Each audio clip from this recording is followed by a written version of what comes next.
pejim-baovao ahafantateraka kosa indray ho fanatsarana ny fikirakirana ny vola amin'ny raharaham-pitsarana apetraka tsy ho ela ny karpa ny mikasika izay tetikasa izay indrindra no entina amin'ity fandretetiana manaraka ity.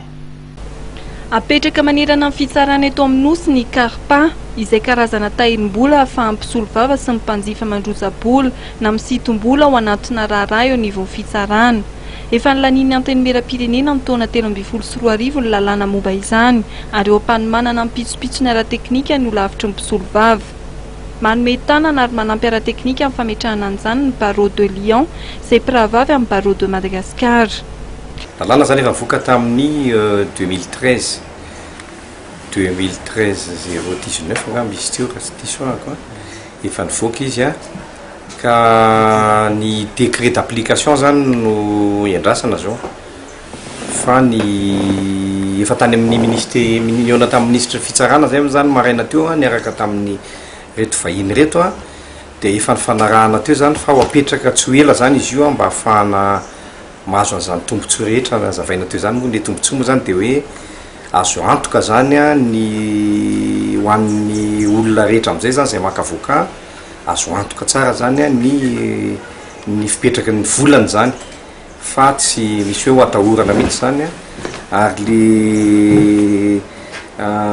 client zany amin'izay fotoana izay koa dia tsy hoe le avocat ihany fa misy assurance izy io, misy zavatra be da be zany izy io miantoka an'io le volany io dia ny ordre des avocats koa moa zany satria apetraka any amin'ny banque io vola io zay le antoka zany mipetraka any amin'ny banque fotoana fohy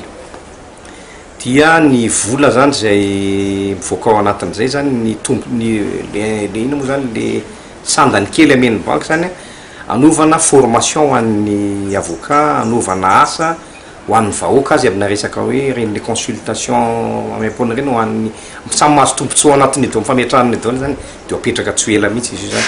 Ampiasain'ny firenena europeana maro ny karpa ary ho an'ny Lyon manokana dia efa tao anatin'ny 7 taona ny nanombohan'ny barreau Lyon na mpianatra io fomba fitantanam-bola io araka ny fanazavana nentin'ny maître Pierre-Yves Joly, bâtonnier en Lyon.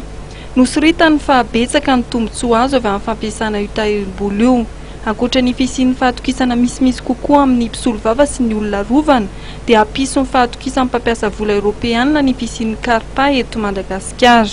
Parce que nous sommes jumelés avec le barreau de Madagascar. Et un jumelage est très important pour vivre qu'il y ait des relations entre les bâtonniers et les conseils de l'ordre. Donc nous sommes en visite chez nos amis jumelés de Madagascar. La deuxième chose qui est importante pour nous, c'est que le barreau de Madagascar est en train de vouloir mettre en place un système de carpa. Ce nom bizarre veut dire simplement que l'argent que les avocats touchent dans les procès pour le compte des clients est mis dans un endroit spécial qui permet aux clients d'être sûr de retrouver son argent le moment venu quand la procédure est terminée. Mariana fefanisany fionana teo amin'ny ministre ny fitsarana no Elinina Ramanatena Sosa ny délégation avy amin'ny barreau de Lyon izay namdalo teto Madagasikara.